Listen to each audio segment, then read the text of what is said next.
Mysskin sir, நீங்க சம்பளம் நிறைய கேக்குறதா சொன்னாங்களே, ஒரு படத்துக்கு எப்படி கமிட் பண்றீங்க? எங்கேம்மா இருக்கு? எங்க இருந்து வருது? கவிதா, கொஞ்சம் எந்திரிச்சு கேளு கவிதா. உன் குரலை நீ எங்க பட்டாலும் கேட்கணும் ஆக்சுவலா.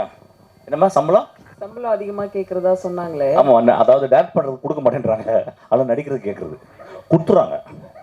ஆமா மிஷ்கின் சார், தமிழ் சினிமாவில் இப்படி எல்லாரையும் கூப்பிட்டு பன்னீர் சோடா கொடுத்தீங்கன்னா எப்படி கிரியேட்டிவிட்டி வரும், எப்படி சினிமா சீன் வரும், உடல் நலம் மனநலம் கெடாதா? பாண்டியராஜ் சார் பன்னீர் சோடா குடிப்பாரு எங்களுக்கு என்னைக்கு தெரியும்.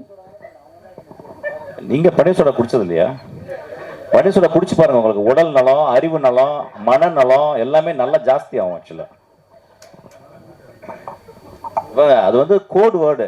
நீங்க நான் எதை சொன்னீங்கன்னு நீங்க சொல்ல முடியாது. அதனால தான் இப்போ நாங்கள் கண்டுபிடிச்சிட்டோம். We coin a word call panneer soda. It can be a real panneer soda, it can be a pseudo panneer soda. நீ சொல்றது மாதிரி நான் பன்னீர் சோடெல்லாம் விட்டுட்டேன். அவர் சொன்னது 3 வருஷத்துக்கு முன்னால கதை.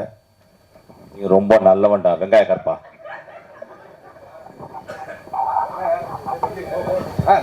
மிஷ்கின் சார் ஃபாரின் போறாரு, கண்டென்ட் வேணும்னா வாங்கிக்கோங்க சீக்கிரமா.